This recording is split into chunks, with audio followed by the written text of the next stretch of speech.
नमस्कार दोस्तों, स्वागत है आपके अपने YouTube चैनल ज्ञान ज्योति में। दोस्तों, आप ही के डिमांड पर ये विषय मैं लेकर आई हूँ, क्योंकि आप लोगों ने ही कहा था कि मैम संधि के ऊपर वीडियो बनाइए। तो क्योंकि बहुतों को दिक्कत होती है इस टॉपिक को, विषय को समझने में, क्योंकि थोड़ा कन्फ्यूजिंग है भी। इसमें भेद, प्रभेद, प्रक्रिया बहुत सारी है। इसमें रूल्स एंड रेगुलेशंस भी बहुत सारे हैं। तो चलिए इसी कन्फ्यूजन को दूर करने की कोशिश करेंगे। लेकिन इस वीडियो को, इस संधि विषय को मैं 3 भागों में बनाऊँगी, क्योंकि एक भाग में, एक वीडियो में कवर कर पाना थोड़ा मुश्किल होगा, उबाऊ हो जाएगा आपके लिए भी एक सिटिंग में देखना। इसलिए इसको मैं 3 पार्ट में बनाऊँगी और जो भी कन्फ्यूज़न है उसको दूर करने की कोशिश करूँगी। तो चलिए शुरू करते हैं हम अपना वीडियो आज का। आज का हमारा विषय है संधि। दोस्तों, संधि जैसे कि इंग्लिश में इसको जॉइनिंग कहते हैं और इन दोनों का ही अर्थ होता है मेल, मिलाप। मेल या इसको मिलाप कह सकते हैं। लेकिन किसका मेल, किसका मिलाप, ये बात आती है। तो पहले हम इसकी परिभाषा से शुरू करते हैं। इसकी परिभाषा है दो वर्णों के मेल से उत्पन्न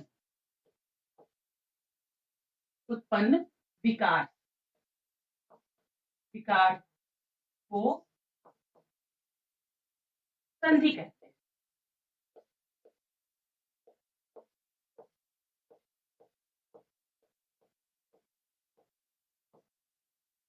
तो परिभाषा के अकॉर्डिंग इसको अलग अलग भी परिभाषा से लोग लिखते हैं कि दो या दो से अधिक शब्दों के मेल से उत्पन्न विकार को संधि कहते हैं। तो दो वर्णों के मेल से उत्पन्न विकार, ये विकार, विकार का अर्थ होता है परिवर्तन। ध्यान रखिएगा, विकार का अर्थ होता है परिवर्तन। तो इसे हम परिवर्तन कहते हैं। तो दो वर्णों के मेल से उत्पन्न विकार को हम संधि कहते हैं, यानी कि उससे, उसके मिलने से, दो वर्णों के मिलने से जो भी विकार हुआ, परिवर्तन हुआ। अब मान लीजिए कि मैंने दो वर्ण लिखे, क और ल, या क और म, कम। इन दो वर्णों के मेल से ये हमारा कम बना, तो क्या इसे हम संधि कहेंगे? क्योंकि ये तो हमारे शब्द बनाने की प्रक्रिया है और इसमें इनके मिलने से हमारा संधि हो गई क्या हमारी? जी नहीं, आप भी जानते हैं ये संधि नहीं हुई। हालांकि इस परिभाषा में ही एक आपको बात समझनी होगी। इसको क्लियर करते समय ही हम इस बात को समझ लें कि दो वर्णों के मेल से उत्पन्न विकार, कौन से दो वर्णों के? कोई भी दो वर्ण मिल जाएंगे तो वो, उससे क्या परिवर्तन हुआ इसमें? ये दोनों वर्ण मिले, कोई परिवर्तन नहीं हुआ, परिवर्तन सेम टू सेम लिख दिया, तो यही संधि है क्या? बिल्कुल नहीं।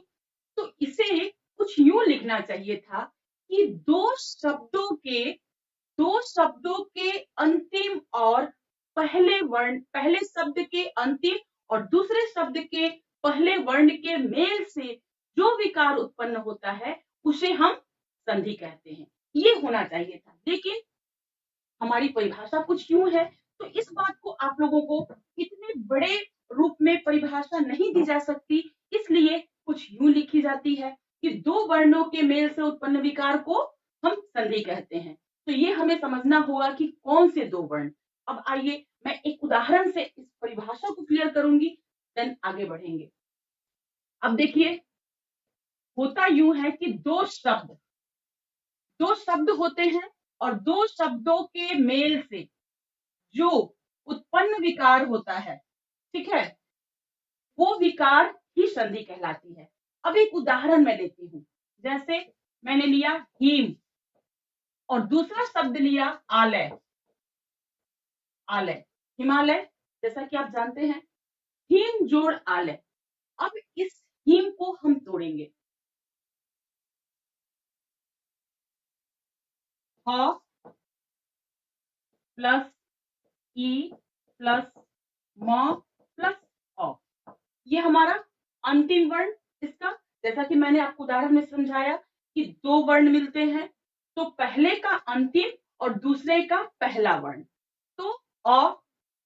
अब आइए ये दूसरे का, इसका क्लियर है पहला वर्ण आ, तो हमारी यहाँ पर इसका अ और इसका आ ये मिले और दोनों मिलकर के क्या विकार उत्पन्न किए, आ।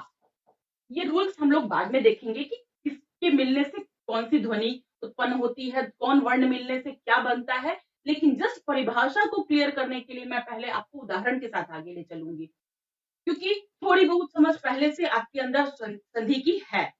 तो हमने इसका अ और इसका आ, यानी कि ये हमारा इंजन हुआ और ये हमारा डब्बा हुआ, ठीक है। तो पहले इंजन का लास्ट कड़ी उसकी है, इसका ये जुड़ेगा और डब्बे का पहला जुड़ेगा, ठीक है। तो ये भी आप समझ सकते हैं और इस अनुसार हमने 2 वर्ण जोड़े, क्योंकि कोई भी संधि क्या होती है, वर्णों का।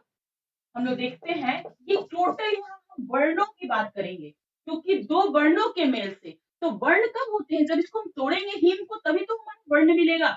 तो हमारा अंतिम वर्ण ये मिला और इसका क्लियर है, जैसे कि आ स्टार्टिंग वर्ड, दोनों मिलके आ बने। हमारा बच क्या गया था, इधर बचा था लय और इधर बचा था हिम आधा, क्योंकि इसका अ निकल गया था। तो अब हम कुछ यूं लिख देते हैं, हिम और इसका लय, ठीक है। हमारा क्या हुआ, संधि किसकी हुई, हमारे 2 वर्णों की संधि हुई, आ मिला। अब ये हमारा आ, क्योंकि यहाँ ये हलंत है, तो आ हम डायरेक्ट तो लिखेंगे नहीं, तो इस हलंत को हम कंप्लीट कर देते हैं, बन गया हमारा हिमालय। हमारी हो गई संधि, हमारा बन गया शब्द, ठीक है। तो ये एक तरह से शब्द निर्माण की प्रक्रिया है। और दोस्तों पूरा व्याकरण में हम लोग पूरे व्याकरण में लगभग शब्द संरचना पर ही बात करते हैं और चर्चा करते हैं। तो देखिए अब ये हम लोग देख लिए कि कैसे ये हमने संधि की, कैसे 2 वर्णों का मेल होता है। अब मैं आपको एक चीज बताना चाहूंगी कि शब्द निर्माण, शब्द क्रिएट किए जाते हैं, जैसा कि आप लोग जानते हैं। शब्द निर्माण की प्रक्रिया, शब्द निर्माण की प्रक्रिया या इसको विधि कह सकते हैं। इस विधि में 4 तरह से ही काम होते हैं। पहला, उसमें संधि है। दूसरा, समास। तीसरा हमारा उपसर्ग और चौथा हमारा प्रत्यय। ये 4 प्रकार से हम शब्द निर्माण करते हैं, क्योंकि कुछ हमें वर्ण दिए गए होते हैं, वर्ण होते हैं, वर्णों के मेल से शब्द बनते हैं, फिर शब्द मिलकर के शब्द बनाते हैं। तो इस प्रक्रिया में आप लोगों ने जब शब्द भंडार पढ़ा होगा तो उसमें आपने जाना होगा कि शब्दों का निर्माण कैसे होता है। मूल शब्द में मूल शब्द जोड़ करके हम शब्द बनाते हैं, उसमें उपसर्ग लगा करके, प्रत्यय लगा करके, तो फिर उसके बाद सबसे स्टार्टिंग में हम संधि करते हैं। तो संधि, समास, उपसर्ग और प्रत्यय, तो शब्द निर्माण प्रक्रिया में हमारी 4 विधियां हैं, संधि, समास, उपसर्ग एंड प्रत्यय। तो ये हमने जान लिया कि शब्द निर्माण कैसे होता है। अब हम आते हैं संधि के प्रकार। संधि के 3 भेद होते हैं, जैसा कि परिभाषा के आधार पर देखें, संधि के 3 भेद होते हैं।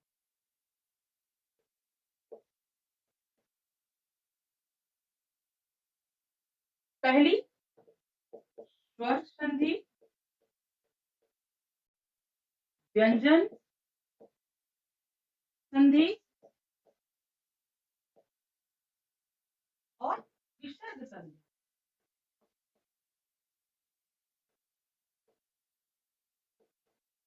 3 संधियां होती हैं, के भेद होते हैं। अब देखिए, क्योंकि हम वर्णों की बात करते हैं यहाँ पर, तो वर्णों में स्वर वर्ण, व्यंजन वर्ण और 2 हमारे अयोगवाह होते हैं, जो कि क्योंकि इसमें अ से औ तक ही आते हैं। स्वर संधि व्यंजन में क से ज्ञ तक आप मान के चलिए। विसर्ग में दो हमारे अयोगवाग होते हैं, अन और अ। अब यहाँ पर बात उठती है कि अन अह जब दो अयोगवाह होते हैं तो क्यों विसर्ग को ही अह को ही लिया गया है, अन को क्यों नहीं लिया गया है? तो इसका रीजन आप जान लीजिए, पहले ही क्लियर करना अच्छा होगा। इसे क्यों नहीं लिया जाता है? जैसे मान लेते हैं कि हमने वर्ण लिया चंद और एक लिया पंच, कुछ भी कोई भी वर्ण लीजिए, तो कभी भी अन जो है ये किसी भी शब्द का अंतिम वर्ण नहीं बनता है और ना ही ये प्रथम वर्ण बनता है। ठीक है, दूसरे शब्द का जैसे अगर हम चंद च प्लस अन प्लस द और आया हमारा लास्ट, पंच में प प्लस अन, तो ये कभी भी इस हिसाब से देखिए तो कभी भी ये किसी का अंतिम और पहला वर्ण नहीं बनता है, इसलिए ये हमारे इस कैटेगरी में कहीं से भी फॉल नहीं करता है, अतः इसको हम लोग नहीं लेके चलते हैं, ये एग्जिस्ट ही नहीं करता है। अब हमारा बच गया विसर्ग अ, इसलिए विसर्ग संधि होती है। तो तीन हमारी संधियों का भेद है, संधि का तीन भेद है। अब हम लोग पहले जानेंगे स्वर संधि, क्योंकि ये बहुत इंपॉर्टेंट है। स्वर संधि बहुत ज्यादा शब्द इसमें आते हैं, इसलिए हम इसको पहले स्टडी करेंगे। आइए,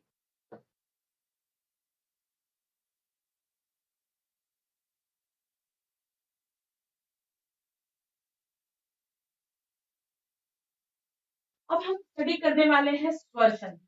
हमारी संधि का पहला भेद स्वर संधि। स्वर संधि को 5 भागों में बांटा जाता है। ये हमारे 5 भाग कौन है स्वर संधि के? पहली होती है हमारी दीर्घ स्वर संधि। ठीक है, दूसरी हमारी संधि होती है दीर्घ के बाद गुण स्वर संधि। तीसरी है हमारी वृद्धि, वृद्धि स्वर संधि। चौथा भेद है हमारा इसमें यण स्वर संधि। और पांचवा हमारा इसका भेद है अयादि, अयादि स्वर संधि। अब दोस्तों 5 संधि स्वर संधि के 5 भेद हुए, तो ये जैसा कि नाम से ही क्लियर है कि स्वर सभी में स्वर ही आएंगे और स्वर वर्णों का ही मेल होगा, ये हम लोग इसमें क्लियरली पहले से जान के रखते हैं। अब हम एक एक करके मैं आपको पांचों के रूल्स बताऊंगी पहले, तब हम लोग उदाहरण देखेंगे।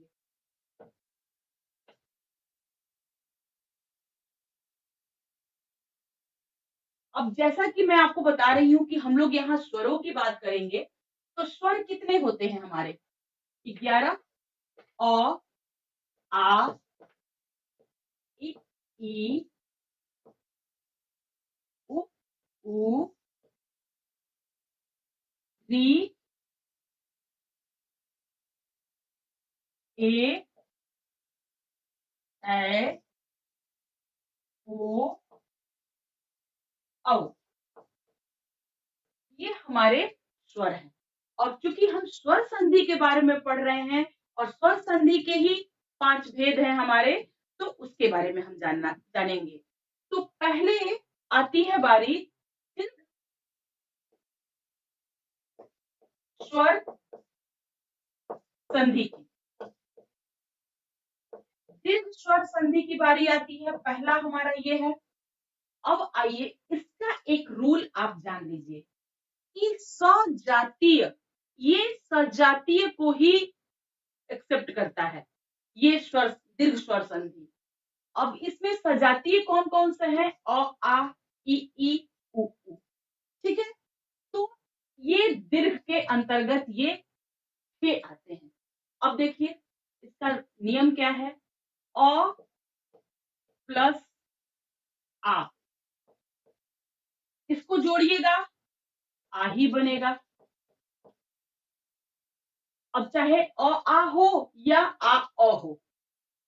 दूसरा ई प्लस ई कहिए, या आप यूं कह सकते हैं ई प्लस ई, कैसे भी ये दीर्घ ई ही बनेगा। कोई वर्ण मिले, ह्रस्व और दीर्घ मिले या दीर्घ या ह्रस्व मिले, ह्रस्व दीर्घ दीर्घ ह्रस्व दोनों मिले, ये दीर्घ ही होगा, क्योंकि हम लोग दीर्घ स्वर संधि की बात कर रहे हैं। उसके बाद हमारा तीसरा है उ प्लस उ इक्वल टू दीर्घ। तो हमारी तीन ध्वनियां यहां पर आई, ये तीनों ही दीर्घ, ये इसका हमारा नियम हो गया। इसके अंतर्गत इन दोनों का मिलान होगा, जहां भी हमारे पहले वर्ण, पहले शब्द का अंतिम वर्ण अ आए और दूसरे शब्द का पहला वर्ण आ आए, या पहले का आ आए दूसरे का अ आए, बनेगा दीर्घ ही, विकार उत्पन्न दीर्घ ही होगा। तो इस तरह से हमने तीन यहाँ पर हमें याद करना है, तीन वर्णों को याद करना है, आ, बड़ी ई, बड़ा ऊ, ये हमारा दीर्घ स्वर संधि हो गया। अब इसके बाद हमारी बारी आती है, कौन सा हमारी स्वर दीर्घ संधि के बाद कौन सा आया, गुण। गुण स्वर संधि। अब देखिए,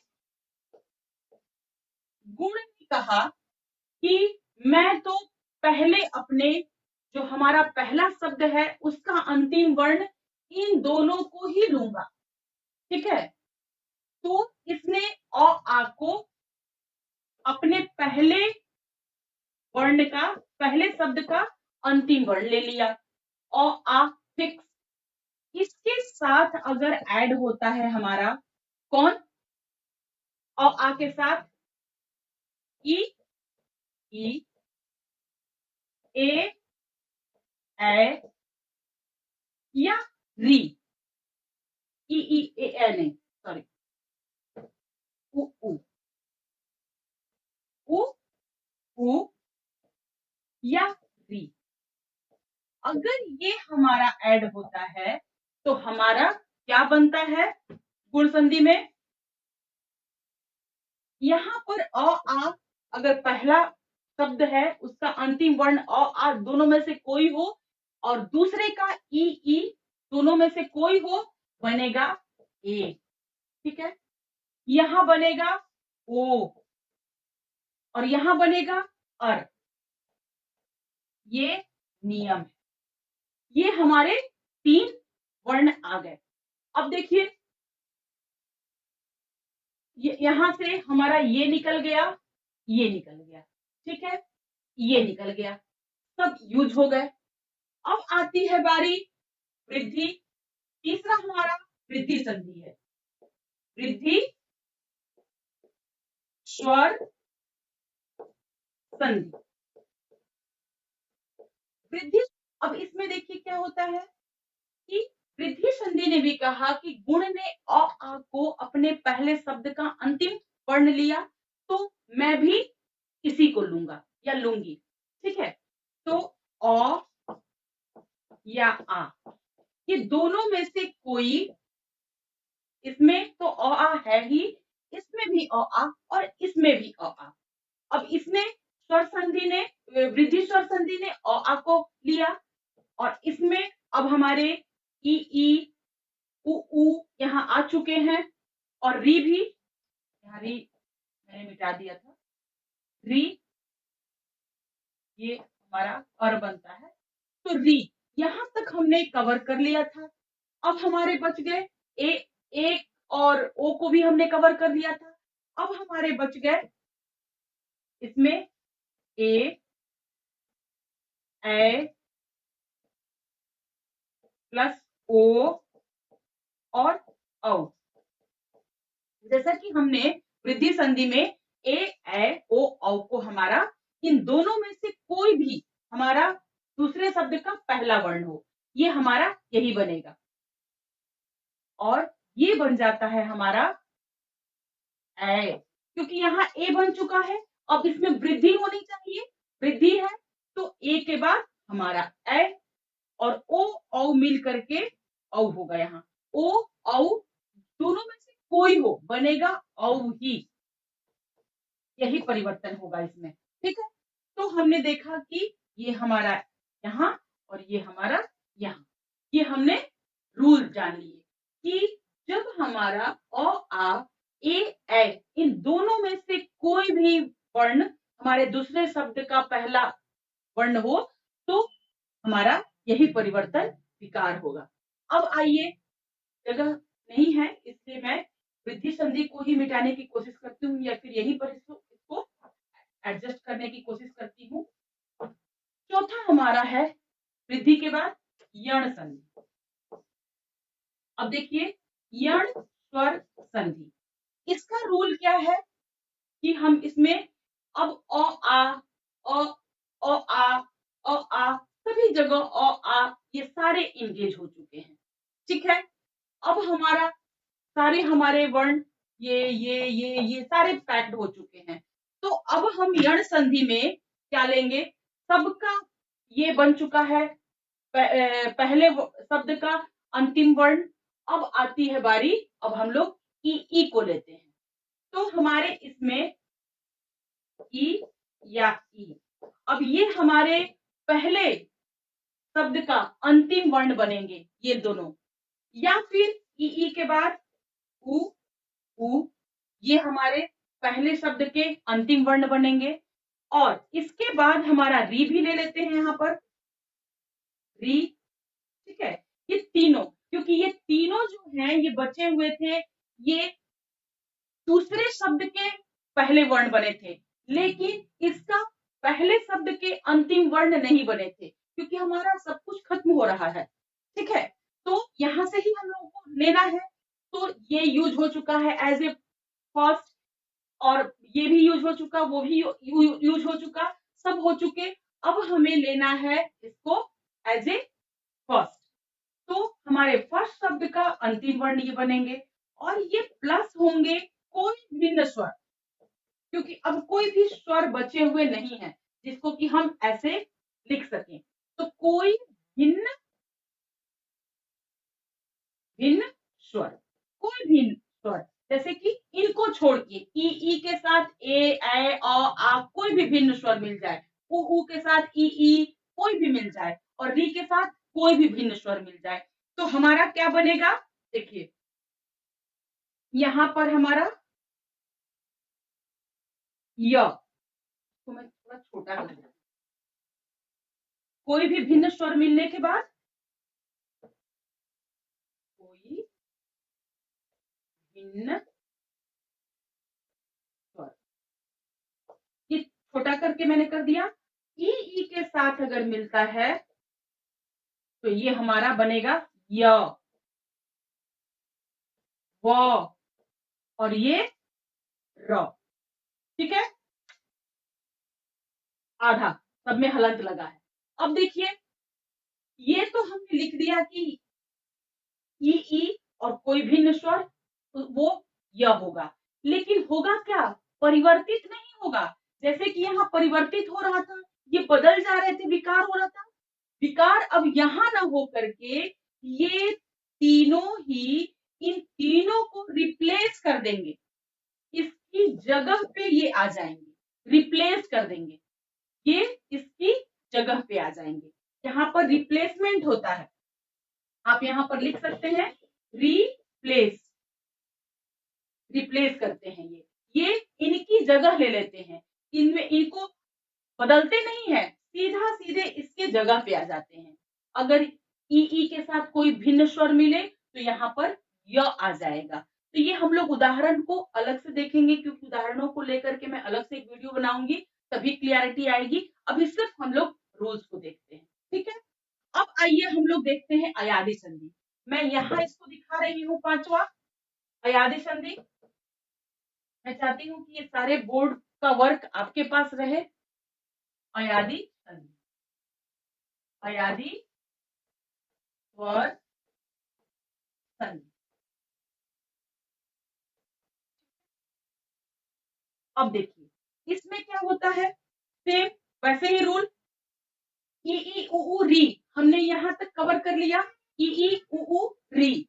अब हमारे चारों ये बच गए क्योंकि ये इधर आए थे, सेकेंड शब्द के पहले बने थे, लेकिन और परिवर्तित हुए थे, लेकिन ये हमारे पहले शब्द के अंतिम वर्ण नहीं बने थे।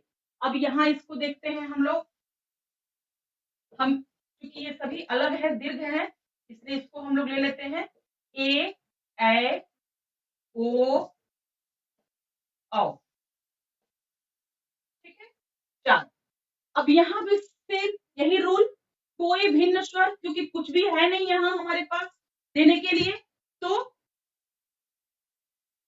कोई प्लस कर देती हूँ मैं, सारे को यूज करके प्लस कोई भिन्न स्वर। ठीक है, ऐसे मैंने डाल दिया। अब इनके ए के साथ कोई भिन्न, आ जाए, आ जाए, कुछ भी आ जाए, ए के साथ ए को छोड़ करके कोई आ जाए, ओ को छोड़ के कोई आ जाए, औ को छोड़ के कोई आ जाए, बनेंगे क्या ये?